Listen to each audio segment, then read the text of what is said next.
Student, this is Anant again. पिछले video में हम लोगों ने ऑर्गेनिक केमिस्ट्री में स्ट्रक्चर्स देख चुके थे। 2D स्ट्रक्चर्स हम लोगों ने मेनली डिस्कस किए थे। Now we are going to discuss the 3 dimensional structure in organic chemistry. So today's topic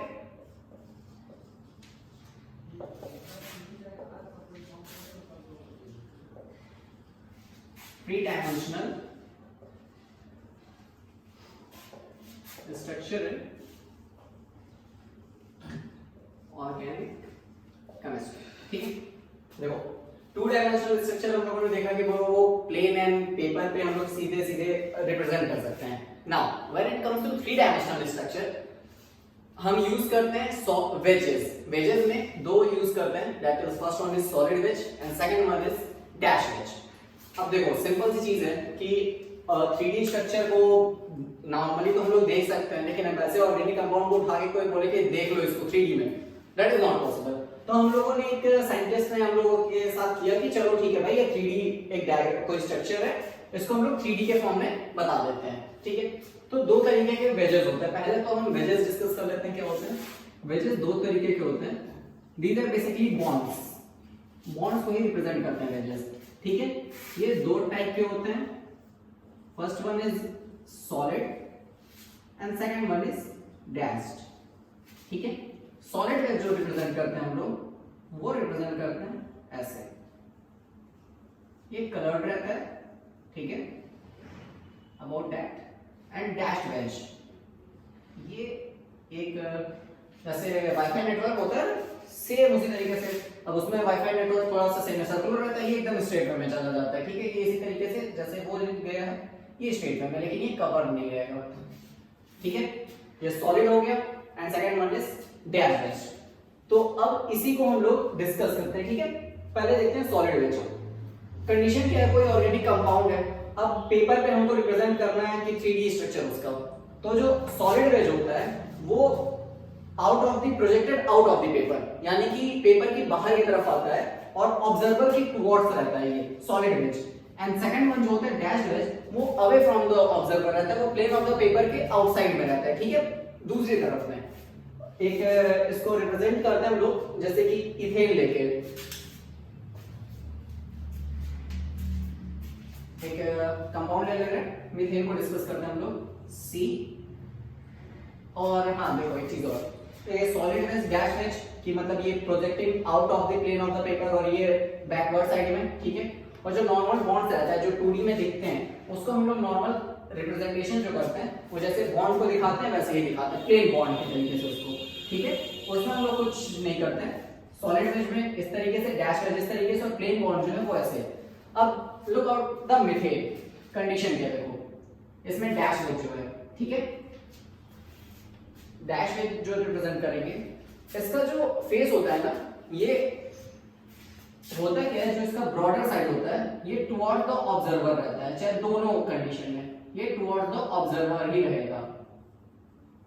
ठीक है, ये आपका एक बॉन्ड हो गया, दो बॉन्ड हम पेपर पे दिखा देते हैं, और एक बॉन्ड जो दिखाते हैं हम, ये आपका एक बॉन्ड जो होता है ये अवे फ्रॉम द ऑब्जर्वर होता है। ठीक है, ये अवे फ्रॉम द ऑब्जर्वर जाता है। अब देखो ये वाला जो बॉन्ड है towards the observer,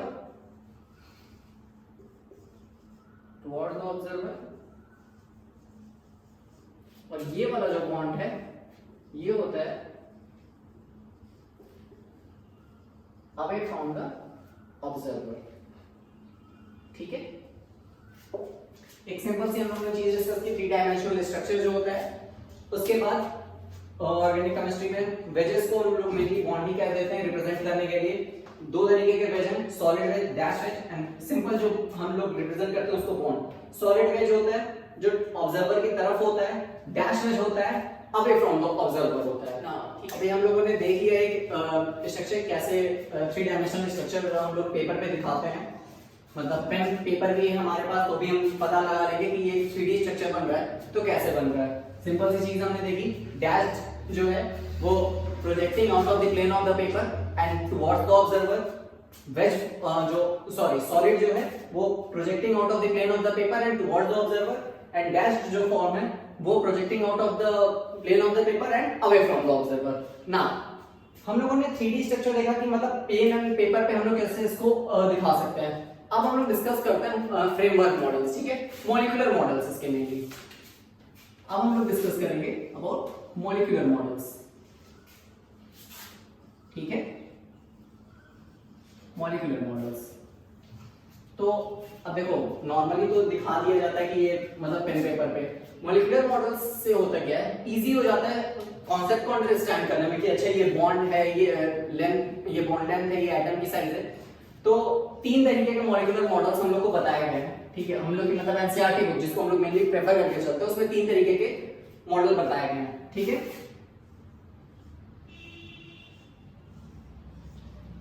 framework model,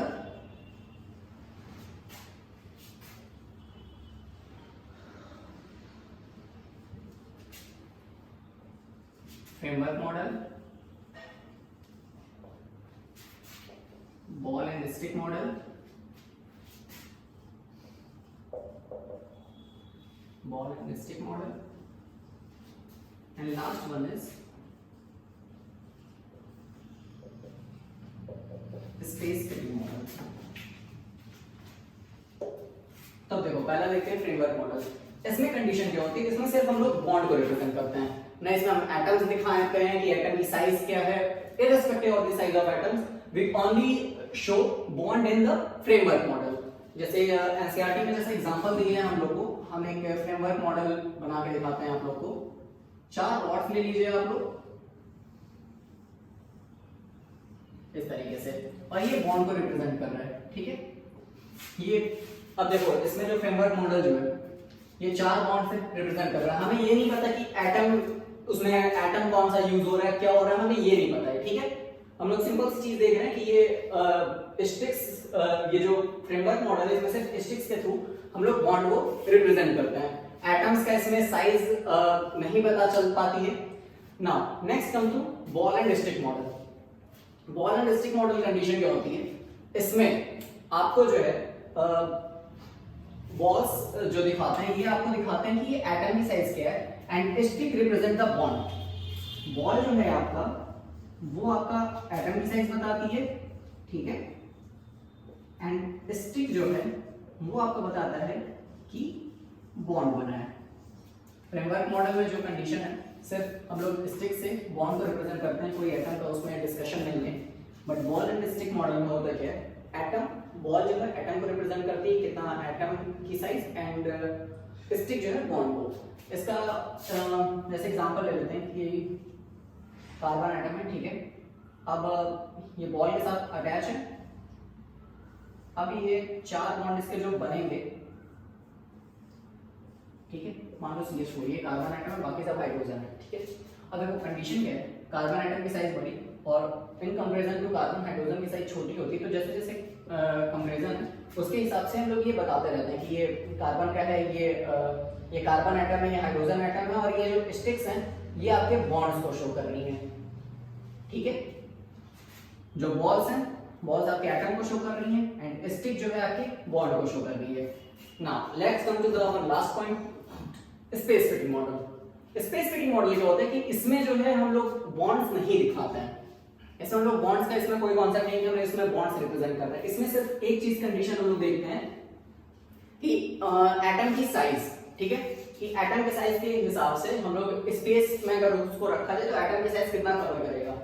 जैसे मान लो ये बहुत बड़ी सी है, मान लो कि ये बॉल है कार्बन की, अब इसका हाइड्रोजन लगाना है तो 1 hydrogen, 2 hydrogen, 3 hydrogen, 4 hydrogen. Normally हम लोग एक एग्जांपल लेके चल रहे हैं, कॉमन एग्जांपल ऑफ CH4, ठीक है, दैट इज मीथेन। तब जैसे 3 मॉडल, अब स्पेस फिटिंग मॉडल में क्या होता है, साइज ऑफ द एटम्स के हिसाब से हम लोग इसको रिप्रेजेंट करते हैं। एटम की साइज बड़ी है तो सेंटर एटम बड़ा, बाहर के एटम्स छोटे हैं, बॉन्ड जैसे बना है तो उसके ऊपर उस एटम्स को एडजस्ट कर दिया जाता है। तो देखो हम लोगों ने 3 डायमेंशनल स्ट्रक्चर देख लिया सॉलिड एंड गैस के फॉर्म में, ठीक है। नाउ मॉलिक्यूलर मॉडल्स भी हमने डिस्कस कर लिया, framework model, ball and stick model and space fitting model.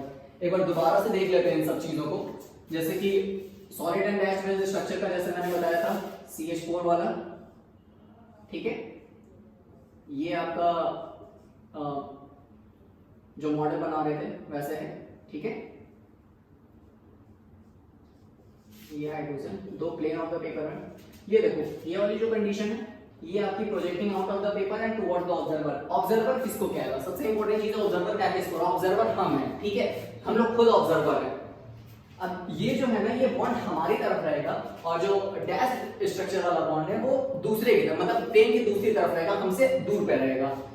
तो ये था 3D डायमेंशनल स्ट्रक्चर, ठीक है। कैसे हम लोग प्लेन पेपर पे हम इसको 3D डायमेंशनल स्ट्रक्चर दिखा देते हैं। मॉलिक्यूलर मॉडल्स में हमने टीम डिस्कस किया फ्रेमवर्क में सिर्फ हम बॉन्ड्स को दिखाते हैं, ठीक है, no matter of atom size and something, ठीक है। बॉल एंड स्टिक मॉडल सबसे प्रेफरेबल मॉडल माना, मतलब देख सकते कह सकते हो इसको, क्योंकि हम इसमें एटम की साइज भी बता देते हैं, बॉन्ड कैसे बन रहा है हम वो भी दिखा देते हैं।